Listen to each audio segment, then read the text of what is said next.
Pagka-uwi niya, agad na humingi ng pasensya sa kanyang inang si Cielo sapagkat nahuli siya ng uwi ng bahay. Nagtaka naman ang ina sapagkat sakto lamang naman ang kanyang dating sa mga normal niyang uwi kapag may pasok. Pasado 5:00 naman kasi talaga siya nakakarating ng bahay, depende na lamang kung maiipit sa labis na bigat ng trapiko. Pinaliwanag niyang maaga silang pinalabas, subalit naantala ang kanyang pag-uwi dahil may tinulungan siyang matanda. Hindi naman nagduda si Cielo. Batid niyang nagsasabi ng totoo ang anak. Hindi pa man sinisita si Mikael ang tiwala nila mag-asawa pagdating sa mga ganong aspeto, kung kaya naman hindi ito malaking kasalanan kung tutuusin. Wala na din masyadong gawaing bahay ang dapat tapusin dahil nagawa na ni Cielo. Kung kaya naman, nagsabi siyang didiretso na ng kanyang silid upang magpahinga at gumawa ng ilang takdang aralin. Bagay na hindi naman na tinutulan ni Cielo dahil alam niyang subsob sa pag-aaral ang anak. Tila pumatok ang labis na pagod ni Mikael. Pabalagbag niyang binagsak ang katawan sa kanyang kama at sunod-sunod na buntong hininga ang kanyang pinakawalan. Maya-maya pa, nabaling ang kanyang atensyon sa kanyang mga palad habang nakadapa. Kumunot ang noo ng maalala ang mga binitawang salita ni Lola Gloria kanina. Bagamat nagdulot ng pag-aalala, partikular na sa bahaging may maitim na puwersang nakaabang sa kanyang lalakaran, ipinagkibit balikat na lamang iyon ni Mikael. Nakatuon ang kanyang atensyon sa kanyang planong pagkuha ng kursong pulis at hanapin ang kriminal na si Boy Katok na siyang pumatay sa kanyang tunay na mga magulang. Sa pagdaan kasi ng panahon, hindi pa din nahuhuli ang kriminal na ngayon ay 40 anyos na mula sa kanyang tansya. Bukod pa doon, naglalaan din ng oras ang binata sa pananaliksik hinggil sa kriminal na iyon sa tulong ng kanyang ama. Hindi din kasi nawawala sa mga balita sa telebisyon, dyaryo at radyo ang pangalan ni Boy Katok na patuloy pa din ang paghahasik ng takot at piligiro sa lahat. Maganda kayo. Magpapasukin tayo mamaya. Bungad ni Boy Katok sa kanyang dalawang kasamahan. Kung dati si Beatrice lamang ang kanyang katuwang sa mga iligal na operasyon, nadagdagan na sila ng isa pa. Si Orly, isang binatilyong kilala bilang holdapper sa Quiapo. Dahil iisa ang hilat siya ng bituka, mabilis na nagkasundo ang dalawa. Si Boy Katok na ang nagsilbing ama-amahan ng binatilyo kasama si Beatrice. Sa tono ng boses mo, tila papaldo tayo ah. Komento ni Beatrice habang nililinisan ang kanyang mga kuko. Sa Binondo, may bubuksan na bagong bilihan ng mga alahas. Base sa mga nagtiktik sa akin, lehitimong galing sa Saudi ang mga iyon at tunay na ginto. Ibababa ang mga kargamento mamayang madaling araw, lula ng isang maliit na barko. Sa Jones Bridge ang lokasyon. Aabangan natin itong makarating sa kanilang bodega sa Binondo. Ilang araw ko nang pinag-aaralan ng tindahang ito at napag-alamanan kong hindi ganon kahigpit ang seguridad. Kung kaya madali lamang natin itong mapapasok. Paliwanag ni Boy Katok sa kanilatag ang animay mapa sa lamesa. Sa paglipas ng panahon, nagbago na din ang takbo at klase ng operasyon ni Boy Katok. Hindi na siya basta na lamang kumakatok sa kung kani-kaninong mga bahay upang magnakaw at pumatay. Napalawig na niya ang kanyang kakayahan at malalaking establishmento na ang kanyang dinadali at ninanakawan. Subalit ganun pa din naman. Ang sino mang humarang sa kanyang daraanan, paniguradong kamatayan ang kakahantungan. Bagamat 3 lamang sila nila Beatrice at Orly ang kumikilos, pulido ang kanilang mga hakbang na labis na nagbibigay ng sakit sa ulo ng kapulisan. Sa loob ng halos 20 taong pagiging kriminal ni Boy Katok, malaya pa din itong nakakakilos sa Kalakhang, Maynila. Ayon sa haka-haka ng iba, may kapit itong pulis na nasa mataas na pwesto, subalit hindi naman ito napatunayan dahil walang sapat na dahilan ang mga alegasyon. Yan ang gusto ko, alahas. Paniguradong tiba-tiba tayo kapag nagkataon, bossing. Parang asong ulol na tuwang-tuwa sa galak si Orly habang pinagkikiskisa ng dalawang palet. Maganda kayo. Ipapaliwanag ko sa inyo magiging delegasyon ng mga trabaho mamaya.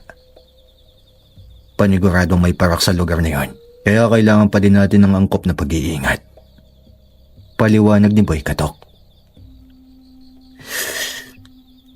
Mga gunggong na pulis, ilang beses na ba nating napatunayan na walang kakaya ng mga uniformadong iyon na matiklo ang mga tulad natin? Masyado silang tiwala sa kanilang mga kakayahan. Ising liit naman ng munggo mga utak nila. Panunuya ni Beatrice. May laman at punto ang sinabi ng babae. Subalit ganun pa man, ayaw pa din ni Boy Katok na magpakampante.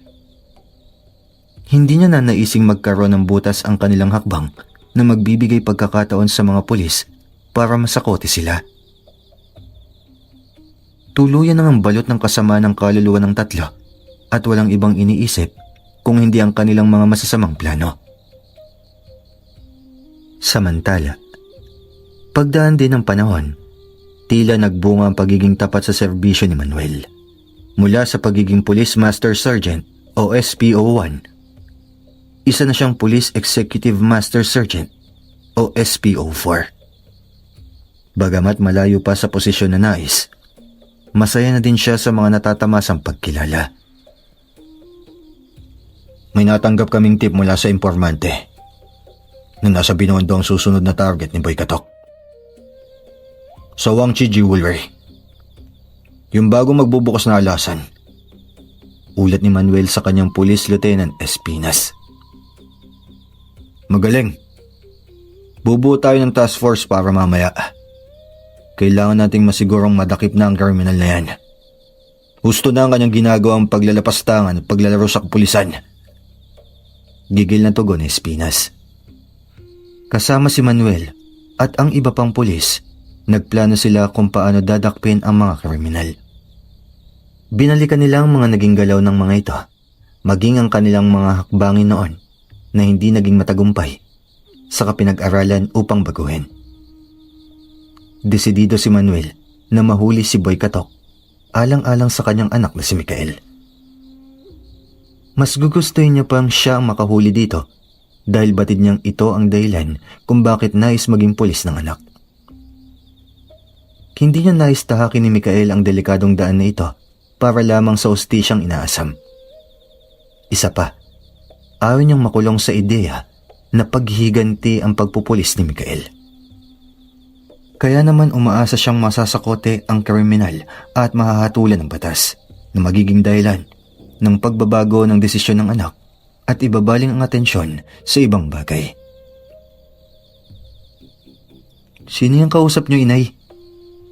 Tanong ni Mikael. Nang maulinagan si Shelo na may kausap habang pababa siya ng hagdan. Ang iyong ama. Hindi na naman daw makakauwi ngayong gabi dahil may special operation daw sila mamaya sa Binondo. Malungkot na sagot ni Shelo. Palaging ganoon ang kanyang reaksyon sa tuwing malalamang nasa isang operasyon ng asawa dahil binabalot na siya ng takot sa maaaring mangyari dito. Subalit wala naman siyang magagawa dahil iyon ang trabaho ni Manuel. Special operations? Tungkol naman po saan? Muling tanong ni Mikael. Para po ba mahuli si Boy Katok? Bumuntong hininga na lamang si Shelo at hindi diretsyong sinagot ang tanong ng anak. Ayaw niya kasing pinag-uusapan ang usaping tungkol sa kriminal na iyon dahil pakiramdam niya nananariwa ang sugat sa puso ng anak. Kahit pa hindi ito madalas magsabi ng kanyang nararamdaman bilang isang ina, ramdam niyang nakatagong hinanakit na parang bombang sasabog anumang oras. Sana mahuli na siya nila Itay. Masyado na siyang maraming kasalanan. Dagdag pa ni Mikael, saka umupo sa hapagkainan. Tahimik na pinagsasaluhan ng mag-ina ang kanilang hapunan. Matapos noon, maagang umakyat ng silid si Mikael upang makapagpahinga sapagkat maaga pa ang kanyang pasok kinabukasan. Kahit patapos na ang pagsusulit, naglalaan pa din siya ng oras na balikan ang mga napag-aralan para sa entrance exam sa universidad na papasukan sa pagpupulis. Saglit na nagdasal para magpasalamat sa buong araw na biyaya at humingi ng gabay para sa kaligtasan ng amang sasabak na naman sa delikadong operasyon ng gabing iyon. Saka nahiga na si Mikael at aganda na upang matulog. Sa pagpikit ng kanyang mga mata, mabilis siyang dinalaw ng antok at nakapagpahinga. Bukas ang bintana sa silid ng binata. Dahil malalim na ang tulog, hindi na nito namalayan ang isang presensyang nakapasok sa kanyang silid. May isang bilog na ilaw na nakapasok sa kanyang silid at tila parang mga pares na mga matang pinapanood siya habang natutulog. Maya-maya pa, lumipad ito papunta sa kanya at pumasok sa kanyang ulo at tuluyang naglaho. Iminulat ni Mikael ang kanyang mga mata dahil sa kakaibang init na nararamdaman. Nang kanyang iginala ang tingin, napabalikwas ito ng higa sapagkat napagtanto niyang wala siya sa kanyang silid. Puting-puti ang buong paligid. Ang kanyang kama, tila nasa isang malaking bulwagan ng palasyo na sa mga libro at magasin lamang niya makikita. Ha? Teka, nasan ako? Natutulog lang ako kanina. Kumunot ang ulo, tsaka tinapik-tapik ang kanyang mukha. Patay na ba ako? Pero paano? Binangungot? Ang labo naman. Ibig sabihin langit na to? Sunod-sunod na bulong ng binata. Hindi. Nananaginip lang ako. Babalik na ako ng tulog ulit. Muli siyang nahiga at ipinikit ang kanyang mga mata. Pinilit kuhanin ang naantalang tulog. Subalit anumang gawing ikot, talagang gising na gising ang kanyang diwa. Kung kaya naman, naupo na lamang siya sa kanyang kama at muling pinagmasdan ang paligid. Maya-maya pa, isang pintuan ang lumitaw. Nagliwanag iyon at puting-puting aura ang lumabas dito. Napako ang kanyang atensyon doon at hinintay ang susunod na mangyayari. Kapag dakay lumabas ang isang babae na nakasuot ng puting bestida na animoy pantulog. Nakalugay ang buhok na kulay abo at litaw sa suot na damit ang maputing balat, ngunit kulubot na. Animoy isang matandang anghel na susundo ng kaluluwa ng namatay na. Maligayang pagdating, Mikael. Nakangiting bati nito. Gulantang at nanlaki ang mga mata ni Mikael sa kanyang nasasaksihan. Kilala niya kung sino iyon. Subalit paano? Bakit? Nasaan nga ba siya? Dalawang salita lamang ang unang umalpas sa kanyang bibig sa kabila ng halo-halong emosyon na kanyang nararamdaman. Lola Gloria? Naghahanda ng grupo ni Boy Katok para sa kanilang gagawing pagnanakaw sa tindahan ng mga alahas. Bagamat 3 lamang, nagagawa nilang mapagtagumpayan ang isang krimen na kadalasang ginagawa ng higit pa sa 3 miyembro ng isang sindikato. Tanging baril at balisong lamang ang kanilang dalang panlaban sa mga pulis na kanilang posibleng makasagupa. Alam naman nila sa kanilang sarili na mainit pa sila sa mga pulis, subalit hindi nila ito binibigyang malaking pansin dahil ang tanging nasa kanilang isipan ang panustos sa kanilang pangangailangan, lalong-lalo na sa kanilang mga bisyo. Gamit ang isang sasakyang kanilang ninakaw at tinanggalan ng plaka, kanilang binaybay ang daan papunta sa kanilang destinasyon. Tahimik lamang sila Boy at Beatrice habang nasa biyahe, samantalang aligaga naman si Orly. Hindi siya mapakali dahil sa labis na kasiyahan. Pinaglalaroan ng kanyang imahinasyon sa laki ng halagang kanilang makukulimbat kapag nagawang mapagtagumpayan ang nasabing operasyon. Sa kabilang banda naman, husto na din ang paghahanda ng kapulisan para sa kanilang plano sa pinakakilalang kriminal sa buong Maynila. Ilang araw nilang pinag-aralan ng kanilang magiging hakbang upang masigurong hindi sila malulusutan ng grupo. Pinag-aralang maigi ang pasikot-sikot sa lugar upang matiyak na may mga pulis na nakaabang sa mga posibleng daanan nila Boy Katok. Bagamat 3 kriminal lamang ang kanilang makakasagupa, armado pa din sila, lalo na ng mga bulletproof vests bilang proteksyon kung sakali mang makikipagpalitan ng bala ang mga kalaban. Isa si Manuel sa pinakadeterminado sa lahat. Bukod sa paghuli sa mga kalaban ng bayan, alam ng labis na matutuwa ang anak na si Mikael kapag nagawa nilang masakote si Boy Katok dahil mabibigyan niya ng hustisya ang pagpatay sa mga totoong magulang nito. Alam niya din na matagal ng panahong binabagabag si Mikael hinggil sa bagay na iyon. Sa kabilang banda naman, pilit pa ding ginigising ni Mikael ang sarili. Gulantang pa din si Mikael sa kanyang nakikita. Pinipilit na isipin na hindi ito totoo at ang nagaganap ay mga katang-isip lamang at pinaglalaroan lamang siya ng kanyang imahinasyon. Isang panaginip na tila mauuwi sa bangungot. "Asan po tayo, Lola? Anong lugar po ito?" Nagtatakang tanong ni Mikael sa matanda. Nasa Mekan ka. Matipid na sagot nito. "Mekan? Ano naman yon?" Ito ang lugar kung saan nililitis ang mga masasamang tao na pumapanaw na. Dito din nililinis ang kanilang mga kaluluwa upang maging handa sila sa pag-akyat sa taas. Paliwanag ni Gloria. Subalit ang mga salitang iyon, hindi pa din kayang iproseso ni Mikael. Sapagkat ang alam lamang niya, kapag namatay ang isang tao, maaaring sa langit o sa lupa lamang mapupunta ang kaluluwa ng mga ito. "Hindi ko po kayo maintindihan." Ang kaninang puting kwarto, ngayon ay tila naging isang malaking telebisyon.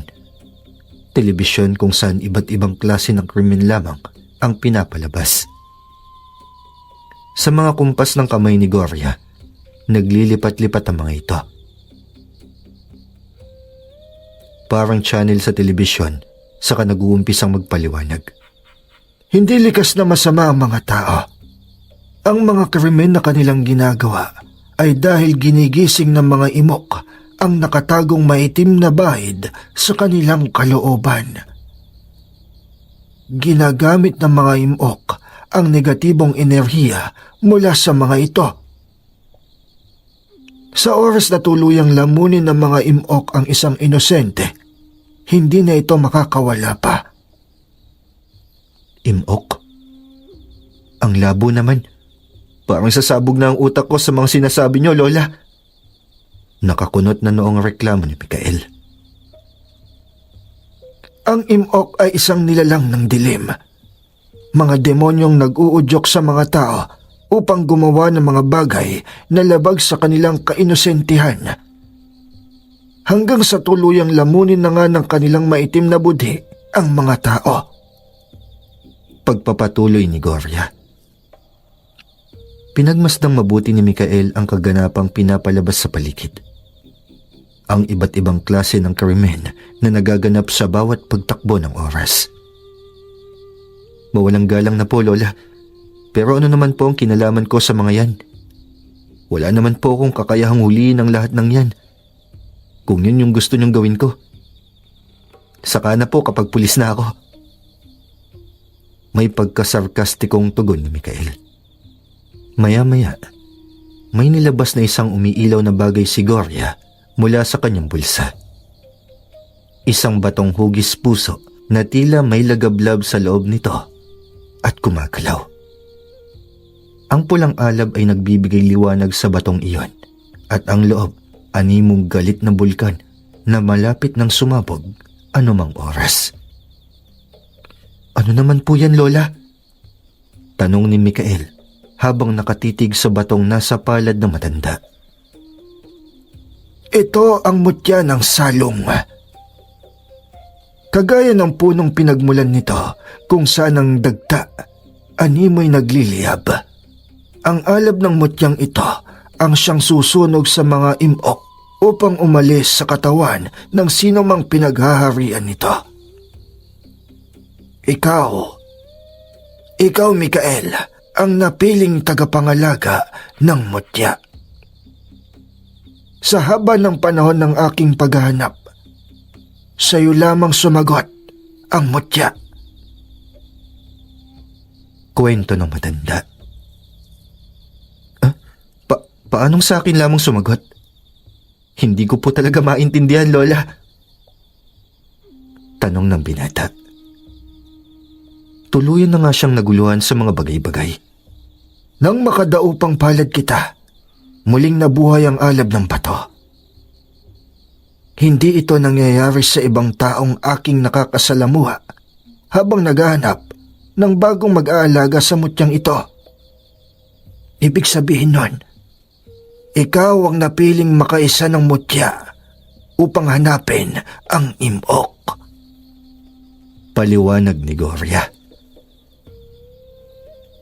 Hindi pa din magawang maproseso ni Mikael ang lahat ng tinuturan ng matanda.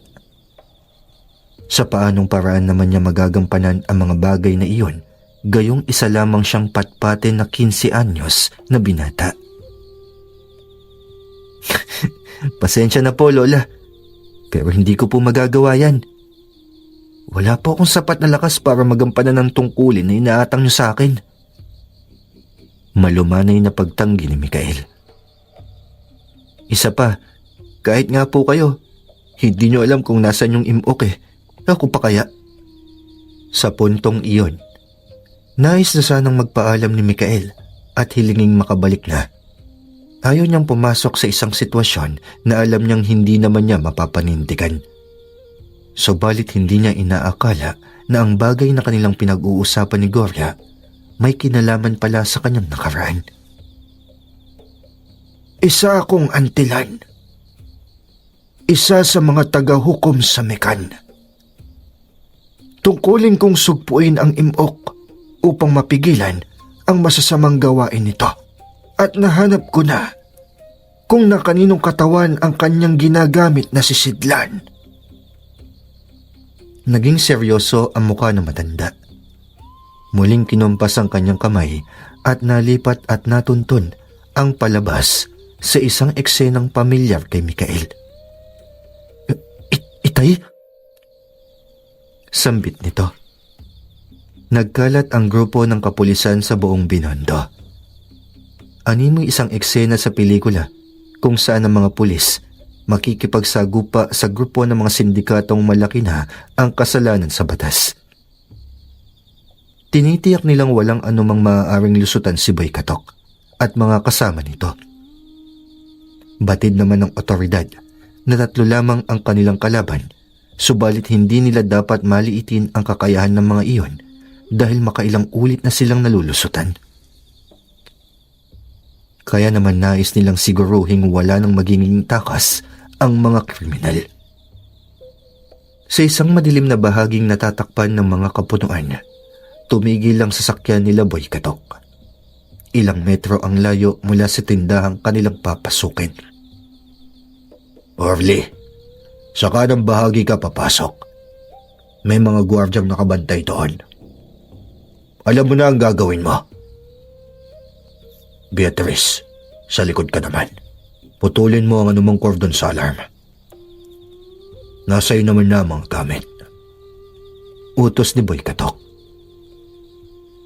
Dahil sa tagal ng kanilang pagsasama, naging biyasa na si Beatrice pagdating sa wire at kabling nagsisilbing security alarm sa bawat establishmentong kanilang pinagnanakawan. Si Orly naman, halang na din ang bituka at walang habas na pinapaslang ang sino mang haharang sa kanilang daraanan. Si Boy Katok ang huling aatake kapag nasigurong tahimik na nagawa na ng dalawa ang kanilang gawain. Ang kanilang usapan. Pag natapos na iyon at walang kumasyong naganap, iyon na ang hudyat na maaari nang makakilos si Boy Katok. Doon tayo sa likuran magkikita-kita. Sa likod ng pintuan tayo papasok sapagkat madali tayong makakapuslit kung sakali mang may pulis. Utos nito bago tuluyang bumaba ng sasakyan ng dalawa. Sa Mekan, seryosong pinagmamasdan ni Mikael ang mga nangyayari. Ibig sabihin, nasa katawan niya ang imok? Tanong ng binata kay Gloria. Tumango ang matanda. Ganun na nga. Matagal nang pinamamahala ng demonyo ang katawan ng kriminal na iyan sapagkat madali niyang nakokontrol ang isipan nito. Walang kahirap-hirap. Kailangan na lamang nating magapi ang imok na yon at makulong bago tuluyang magising ang diwa ng demonyo. Galit at puot ang nararamdaman ni Mikael habang pinagmamasdan ang itsura ng taong matagal nang may utang sa kanya. Walang iba kung hindi si Boy Katok. Nasa katawan nito ang demonyong kumitil sa buhay ng napakaraming tao, kabilang na ang kanyang mga magulang. Nakikita niya ang bawat galaw ng mga ito. Kitang-kita niya ang malamig na ekspresyon sa mukha ng kriminal na iyon na tila ba hindi alam ang salitang takot.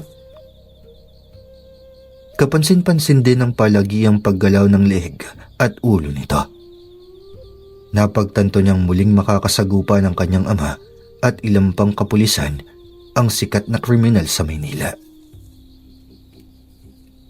Tila wala namang kakaiba sa kanya kung iyong susuriin. Subalit nasa huling antas ng imok sa kanyang katawan. Walang sino mang makakapigil dito kapag tuluyang nagising ang diwa, maliban sa mutya. Wika ni Gloria. Ibig sabihin, delikado ang kapulisan sa gagawin nila ngayon sapagkat hindi normal na tao si Boy Katok. At anumang oras, magiging isang demonyo na yun. May pag-aalalang sambit ni Mikael. Sa ngayon, masasabi kong wala pang dapat na ipag-alala. Nararamdaman kong hindi pa tuluyang nagiging isang katawan ng mortal at ng imok. Kung kaya naman, kailangan ko ang iyong tulong upang mapigilan ito. Tinitigan ni Gloria ang binata. Mata sa mata. Para kay Mikael, ito na ang tamang pagkakataon upang mabigyan ng hustisya ang pagkamatay ng kanyang mga magulang. Bukod pa dito, kung magagawa niyang mapagtagumpayan ang paglupig kay Boy Katok, maraming buhay ang kanyang maililigtas. Bagamat may takot sa kanya, nais niya pa ding subukan. Pumapayag na ako. Tatanggapin ko na ang misyong sinasabi mo. Ngunit kailangan ko pa din ng gabay mo, Lola. Hindi ko kabisado ang ganitong gawain. Ngumiti sa kanyang matanda. Hindi ka pababayaan ng mutya ng salong, Mikael. Maging ako, gagabay sa iyong misyon. Tinanggap ni Mikael ang mutya. Sa sandaling nahawakan niya ito, kakaibang init ang kanyang naramdaman. Nanuot sa kaibuturan ng kanyang pagkatao hanggang sa tuluyang naglaho. Ipinaliwanag sa kanya ni Gloria na nasa loob na niya ang mutya at sila'y naging isa na. Kailangan kong tulungan sila, Ama. Kung totoo mang ang mutya ng salong lamang ang makakapigil sa imok na nasa loob ni Boy Katok, kailangan nila ng tulong ko. Mabilis na pakiusap ni Mikael. Biglang nagkaroon ng bakas ng pag-aalala sa mukha ni Gloria. Ikaw nga ang tinanggap ng mutya para mangalaga sa kanyang kapangyarihan. Subalit hindi mo ito dapat gamitin sa iyong personal na pakay. Turan nito. Ano pong ibig niyo sabihin? Tanong ni Mikael. Batid kong ang kriminal na iyan ay ang pumaslang sa iyong mga magulang at nais mong magiganti sa kanya sa ngalan ng hustisya. Subalit ang puot at galit sa iyong puso ang maaaring maging hadlang sa iyong misyon. Dahil hindi papasakop ang mutya sa anumang masamang hangarin, mapapahamak ka. Babala ni Gloria. Hindi man aminin, subalit may punto at tama ang matanda. Tinanggap ni Mikael ang mutya dahil nais niyang gamitin iyon para mahuli at pagbayarin ng kriminal. Alam ko pong malaki ang galit ko sa taong yan. Ngunit nais ko po ding maging instrumento ako upang wala ng ibang buhay ang malagay sa alanganin dahil sa kanya o sa anumang demonyong nasa katawan niya. Tatandaan ko po ang bilin niyo. Malumanay na tugon ng binata. Humugot ng isang malalim na buntong hininga si Gloria. Kung ganon, sa puntong ito, ganap ka ng tagapangalaga ng mutya at isang pangil ng batas mula sa Mekan. Mag-uumpisa na ang iyong tungkulin at misyon. Naway gabayan ka ng mutya sa iyong gagawing hakbang. Inangat ni Gloria ang kanyang dalawang kamay. Nagkaroon ng malakas na bugso at ihip ng hangin sa loob ng silid. Nagbanggit ang matanda ng ilang mga engkantasyon. At sa pag-ilaw ng kanyang mga mata, biglang nilamon ng tila ipo-ipo si Mikael at agad na nawala. Mutya, ikaw na ang bahala sa kanya. Pulong ni Gloria sa sarili. Umaasa at naniniwala kay Mikael na pinili ng bato para lupigin ang elemento ng demonyo na patuloy na nagpapahirap sa mga mortal. Maingat na naglakad papunta sa kani-kanilang lokasyon sila Orly at Beatrice. Naghiwalay ng daan upang gampanan ang kani-kanilang tungkulin. Agad na dumiretso si Beatrice sa mga fuse box at ilan pang kable ng kuryente sa likod. Habang si Orly naman ang nag-aasikaso sa mga gwardyang nasa bandang unahan na mahimbing nang natutulog. Marahan siyang lumalapit dito. Walang ingay at bakas na nakasandal sa pader habang papalapit. Kinalabit niya ang nakayukong gwardya at nang maalimpungatan, sa kanya inandayuhan ng laslas sa leeg. Iba ang sayang hatid kay Orly habang nakikita ang pagtagas ng dugo ng gwardya sa lapag. Walang kahirap-hirap niyang natapos ang kanyang misyon at hindi na makapaghintay pang mapasok ang alahasaan upang makulimbat ang mamahaling bagay na nasa loob ng tindahan. Hinatak niya sa pambangkay ng gwardya upang itago sa gilid at makubli ng dilim. Dito ka muna. Samantala, abala naman si Beatrice sa kanyang ginagawa sa mga kable ng kuryente. Kailangan niyang masigurong hindi tutunog ang alarm sa loob ng tindahan sa sandaling pasukin nila ito. Tiyak kasi silang gagawa ito ng ingay at pupukaw sa atensyon ng maraming tao. Subalit lingid sa kanilang mga kaalaman, kumikilos na din ang kapulisan. Natunugan ng mga ito ang kanilang pagdating. Ibaba mo ang hawak mo. Huwag kang kikilos na masama kung hindi mapipilitan akong paputukan ka. Sambit ni Manuel habang nakatutok ang baril sa likurang bahagi ng ulo ni Beatrice. Natigilan sandali ang babae sa kanyang ginagawa at itinaas ang dalawang kamay. Agad na hinablot ni Manuel ang hawak nitong mga kagamitan gaya ng plais at flashlight. Nang makuha niya, sa kanya hinablot patalikod ang mga braso upang lagyan ng posas. Subalit hindi ganon kadali papahuli ang grupo ni Boy Katok. Walang sino man ang makakasindak sa kanila kahit pa pulis na gaya ni Manuel. Isang malakas na umpog ang ibinigay ni Beatrice na sumalpok sa noo ni Manuel, sanhi upang mabitawan niya ang babae at mapatras.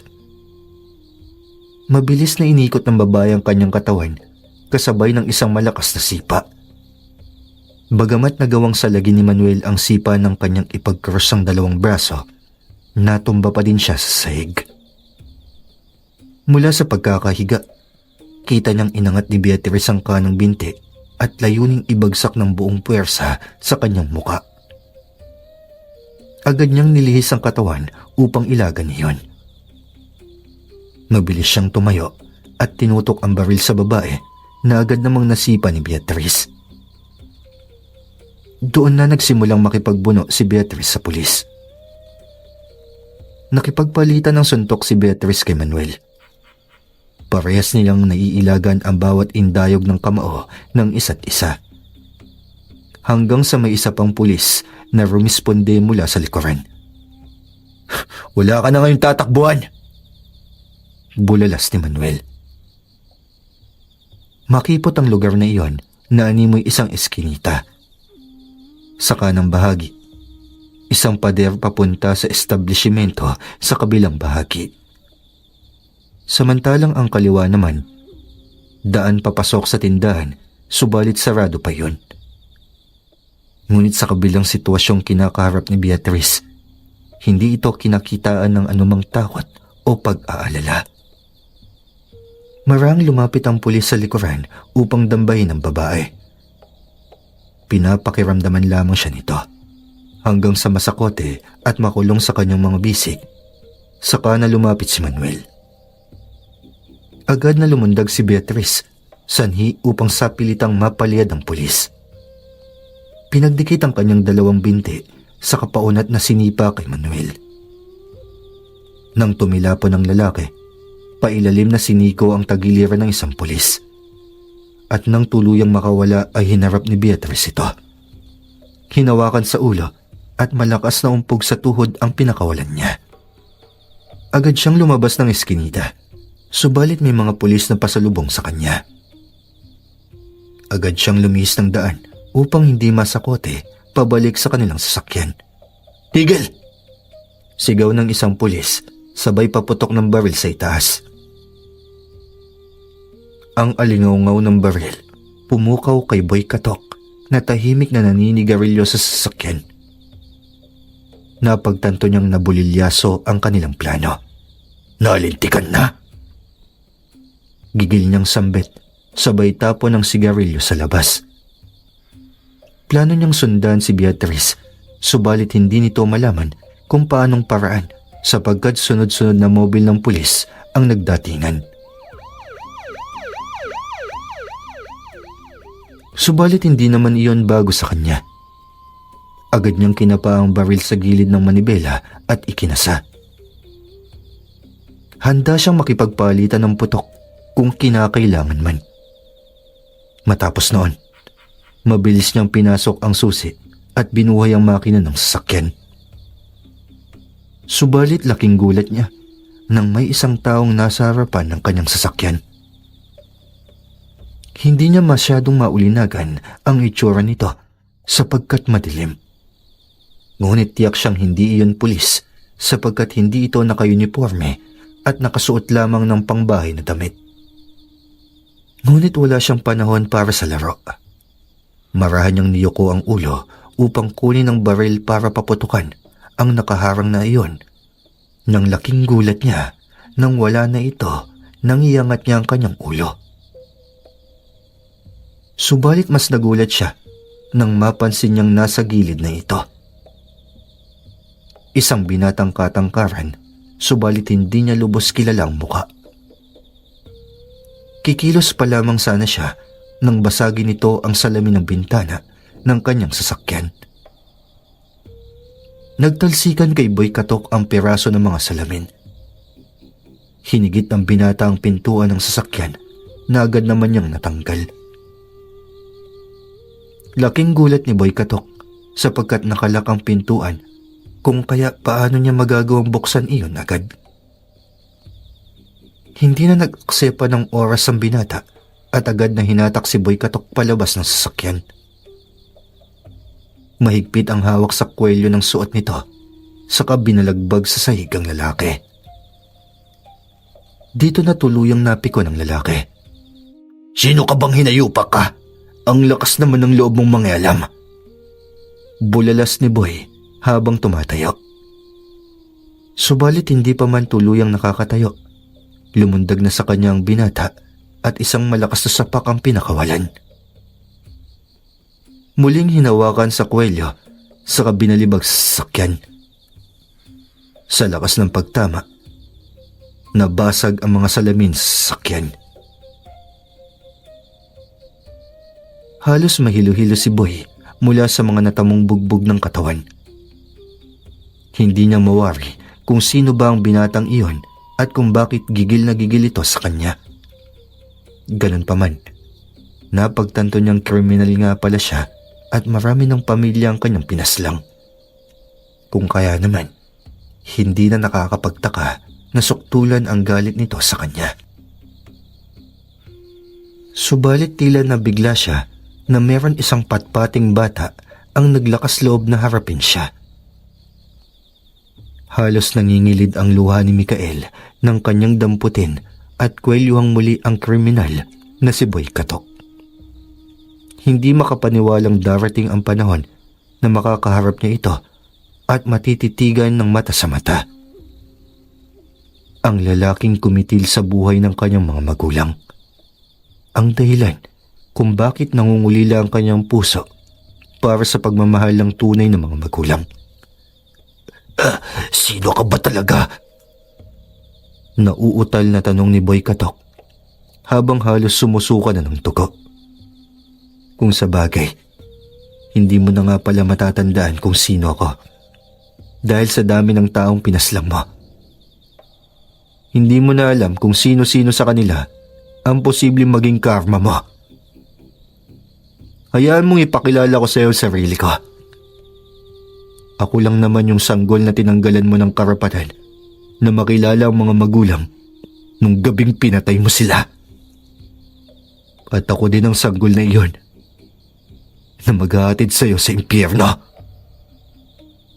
Gigil na tugon ni Mikael at muli niyang sinuntok sa muka si Boy Katok.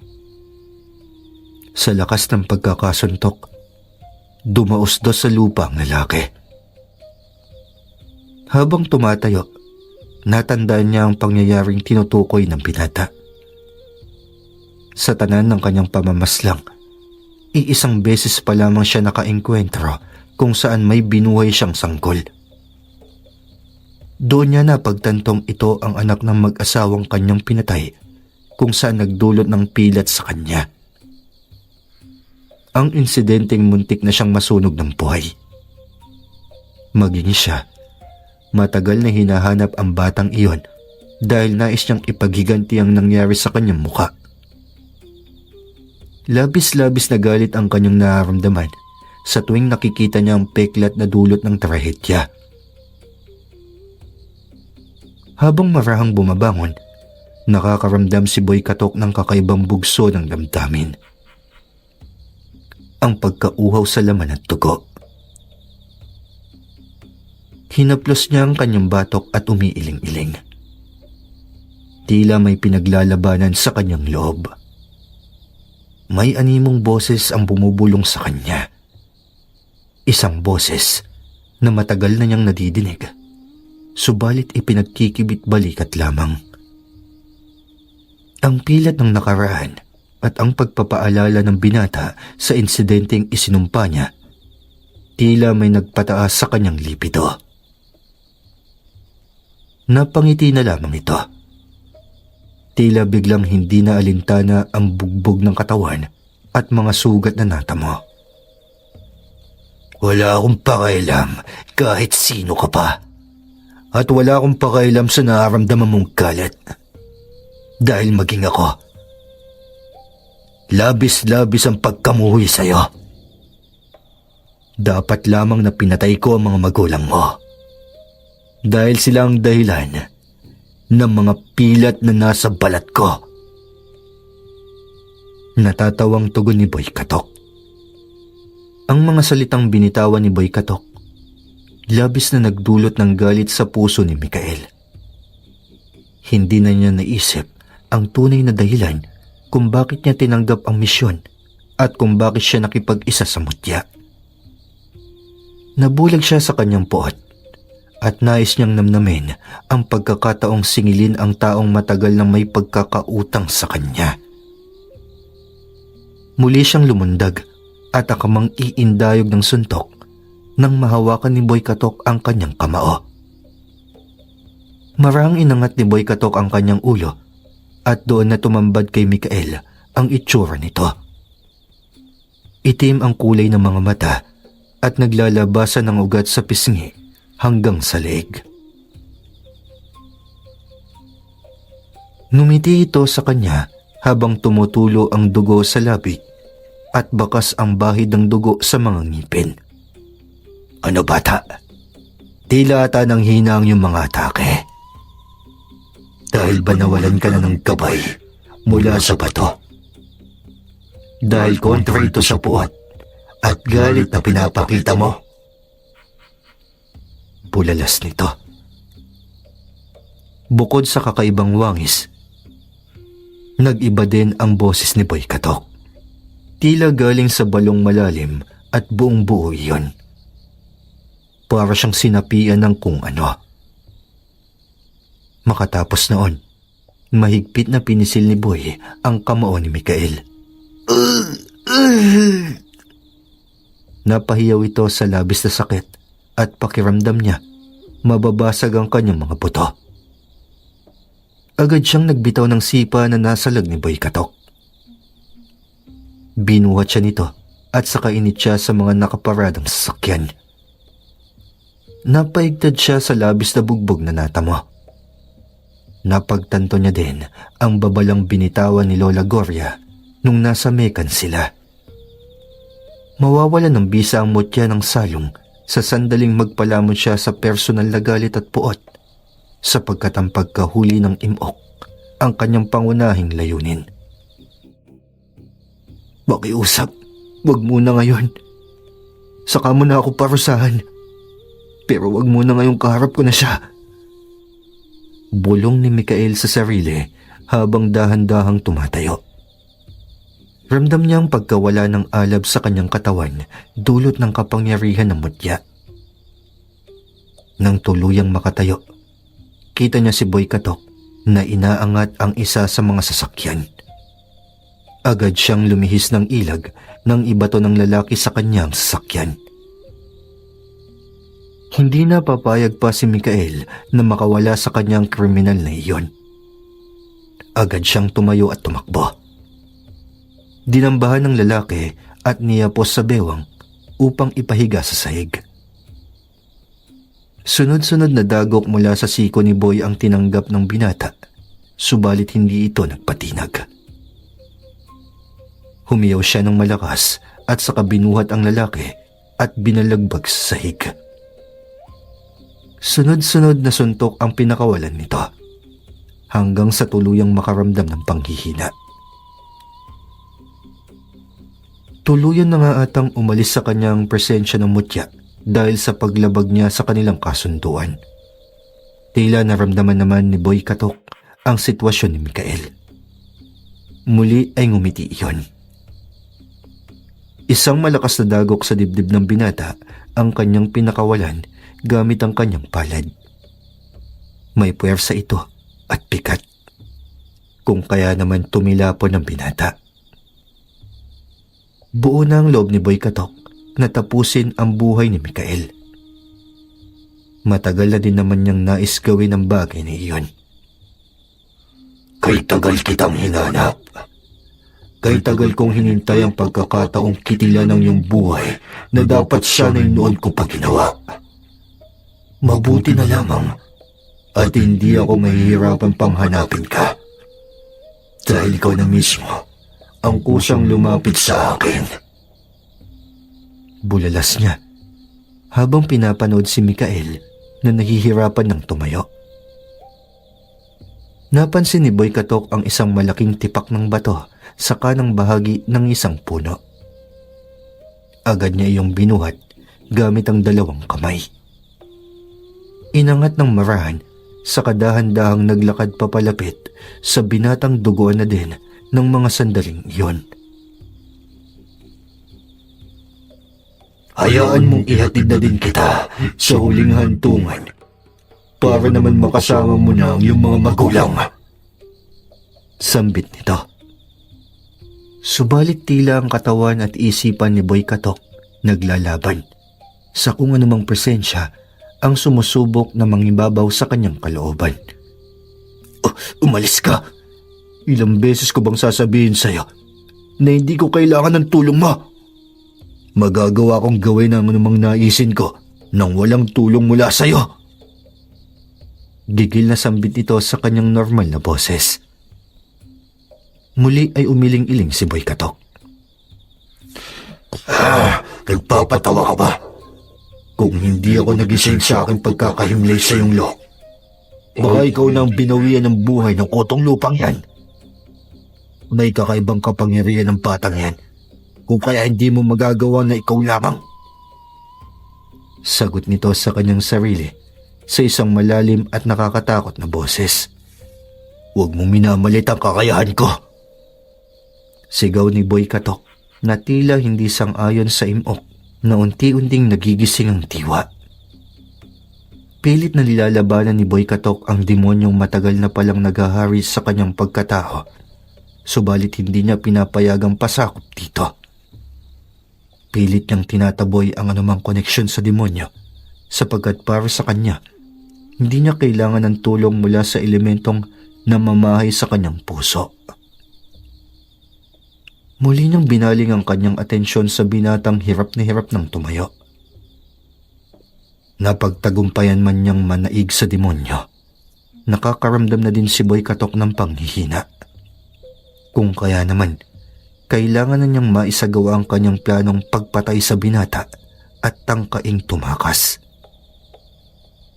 Saka na lamang niya iisipin ang mga kasama kapag nakapagpahinga na siya. Akma na niyang ibabagsak ang malaking bato sa ulunan ni Mikael nang may putok ng barilang umalingaw-ngaw. Napaatras siya at nabitawan ang hawak na bato. Kita niya ang patak ng dugo sa lupa. Natamaan siya sa kanang bahagi ng tiyan. Dahil sa labis na pagod, agad siyang bumagsak at nawalan ng malay. Madali kayo! Dakpin siya! Wika ng isang lalaki. Maging si Mikael, hindi na din magawang kumilos. Tila manhid at paralisado na ang kanyang katawan. Tuluyang mawalan ng malay, dinig niya ang boses ng wangwang ng mobil ng mga pulis na dumating na at ang mga natatarantang boses. Naulinagan niya ang mukha ng kanyang amang sinisigaw ang kanyang pangalan. Mikael! Mikael! Idilat mo ang iyong mga mata, pakiusap! Sigaw ni Manuel nang mapansing tuluyan ng pinikit ng binata ang kanyang mga mata. Sumigaw ng pagtangis at paghingi ng tulong ang kanyang ama. Ngunit kung sa pag-aakala nilang ito na ang katapusan dahil nasa kote na ang kilalang kriminal para sa labanan ng imok at ng sugo ng mekan, ito pa lamang ang simula.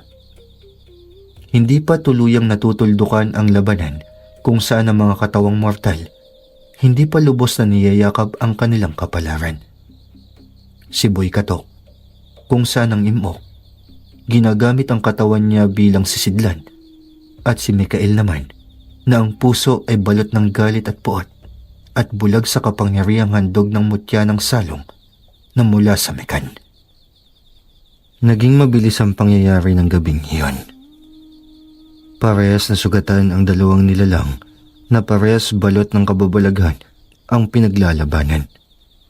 Bagamat nasa kote nga nila ang kilalang kriminal na si Boy Katok, kinailangan pa din nila itong dalhin sa pinakamalapit na pagamutan upang malapatan ng lunas ang tinamong sugat ng tamaan ng bala ng baril ni Manuel. Ganon din ang kinahantungan ni Mikael. Wala pa din itong malay habang nasa silid ng isang pribadong ospital. Dahil sa nangyari, hinayaan na muna ng hepe na samahan ni Manuel ang kanyang anak. Halos lahat sila, hindi makapaniwalang ang patpating anak ni Manuel ang magiging susi upang madakip nila ang kriminal. Ganon din ang nararamdaman ni Manuel. Balisa ito at hindi mapakali sapagkat iniisip ang kalagayan ng anak. Bukod pa dito, malaking tanong kung paano napadpad si Mikael sa Binondo, gayong hindi niya naman sinasabi dito ang patungkol sa operasyon. Higit pa doon, ang nakakabiglang pangyayaring nakipagbuno ito kay Boy Katok na halos doble ang laki sa kanyang katawan. Iisa lamang ang magiging paraan upang malaman ang sagot sa napakaraming katanungan. Kailangan niyang makausap si Mikael sa sandaling magising ito. Maaari kasi siyang malagay sa alanganin gayong nagpadala siya sa karahasan. Pinagmamasdang maigi ni Manuel ang anak habang walang malay na nakahiga sa kama ng ospital at halos nakasalalay na lamang ang buhay sa aparatong sumusuporta dito. Teka, parang pamilyar ang lugar na to. Parang nanggaling na ako dito. Nagtatakang sambit ni Mikael sa sarili habang pinagmamasdan ang buong paligid. Tila ang kanyang kaluluwa muling nagbalik sa lugar kung saan niya tinanggap ang kasunduan at ang misyon mula sa matandang si Gloria. Tama, ito nga ang mekan. Pero bakit parang wala namang tao dito? Napapakamot ulo habang tahimik na naglalakad sa isang mahabang pasilyo. Ilang beses niyang paulit-ulit na tinatawag ang pangalan ni Gloria, subalit wala ni kahit anong tugon ang kanyang naditinig. Hanggang sa may maulinagan siyang isang taong nakatayo mula sa hindi kalayuan at sa dulo ng pasilyo. Agad niya itong nilapitan upang magtanong. Tila naman may pinapanood ang taong iyon at hindi inaalis ang tingin hanggang siya'y dumating. Isang pamilyar na muka ang mas lumilinaw sa kanyang paglapit. Walang iba kung hindi si Lola Gloria na nagmulat sa kanya sa kasunduan at sa mutya. Seryoso itong may pinapanood sa baba mula sa pasilyo ng mekan. Lola? Tanong nito sa matanda. Hindi kumibo sa kanyang matanda at sa halip, napako pa din ang tingin sa baba. Marahang nilingon ni Mikael kung ano ang pinagmamasdan ni Lola Gloria at nanlaki ang kanyang mga mata nang makita ang mahabang pila ng mga tao sa baba. Nakasuot ang mga ito ng puting pares na pare-parehas na mga damit. Sa pinakaunahan naman, isang matandang higanting may hawak na isang malaking timbangan. Puti ang buhok at mga balbas at bikote.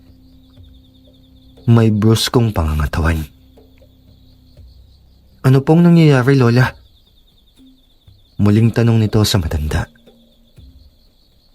Nagaganap ang paglilitis at paglilinis sa mga pumanaw na upang matukoy ang kanilang kapalaran sa kabilang buhay. Tinitimbang ng umang ang kanilang mga kasalanan at kabutihang nagawa upang malaman kung nararapat ba silang umakyat o masunog sa baba. Marang paliwanag ng matanda. Ganun pala yun. Nakakapangilabot naman. Komento ni Mikael. Saglit na nabalot ng katahimikan ng dalawa. Hindi din makatingin ng diretso ang binata sa matanda sapagkat batid niyang may kasalanan siya dito. Bumuntong hininga si Mikael at naghahanda ng humingi ng kapatawaran nang naunang magsalita sa kanyang matanda. Binali mo kasunduan sa pagitan mo ng mekan at ng mutya ng salong. Nagkamali nga ba ang mutya ng piliin kanya? Nagkamali nga ba ako nang maramdaman kong may busilak kang puso at hindi magkakaroon ng intensyon na manakit ng kapwa base sa iyong personal na hinanakit, puot at galit? Bulalas ni Gloria. Saka hinarap ang binata. Pasensya na po, Lola. Hindi ko po sinasadya. Hindi ko na po napigilan ng aking sarili na makita ko ang mukha ng kriminal na pumatay sa aking mga magulang. Nakayukong tugon ni Mikael. Wala na siyang iba pang masabi sapagkat alam niyang walang ibang maaaring palusot sa kanyang ginawa. Kailangan mong maintindihan na ang iyong kalaban ay hindi ang mismong mortal na si Boy Katok, kung hindi ang imok na namamahay sa kanyang kalooban. Hayaan mong ang umang ang maglitis sa kanya sa sandaling siya'y pumanaw, sa sandaling magapi mo ang imok. Hindi responsibilidad ng sugo ang husga ng mga taong nabubuhay pa dahil lamang sa kanilang mga naging masamang gawain. Bagamat alam ni Mikael na galit ang matanda, nananatiling maaliwalas at kalmado ang ekspresyon ng mukha nito. Hindi ko po alam ang aking dapat sabihin. Gusto ko na lamang pong humingi ng tawad. Nanatiling nakayuko ang mukha ni Mikael dahil sa labis na kahihiyan. Huminga ng malalim si Lola Gloria. Marahang lumapit sa binata at nilapat ang kanyang kanang palad sa dibdib nito. Saglit na nagliwanag sa kanya marahang hinila. Kasabay ng paglabas ng liwanag mula sa dibdib ni Mikael ay ang mutya ng salong na nakipag-isa sa kanya. Kung noong una ay nag-aalab ito at kita ang paggalaw ng apoy sa loob, ngayon ay isa na lamang itong normal na batong kulay itim. Walang buhay at walang bakas ng anumang mainit na alab. Mapalad ka pa din sapagkat hindi ka napaslang ng kriminal na iyon matapos ang inyong sagupaan. Tuluyan ka nang tinalikuran ng mutya sapagkat hindi ito sang-ayon sa bugso ng iyong damdamin. Tungkulin ng mutya ang alisin ng masasamang elemento ng demonyo sa sino mang nasa ilalim ng masamang kapangyarihan nito. Subalit hindi tungkulin ng mutya na gamitin ang kanyang kapangyarihan upang pumaslang ng sino man na ayon sa personal na intensyon nito. Pagpapatuloy ni Lola Gloria. Napat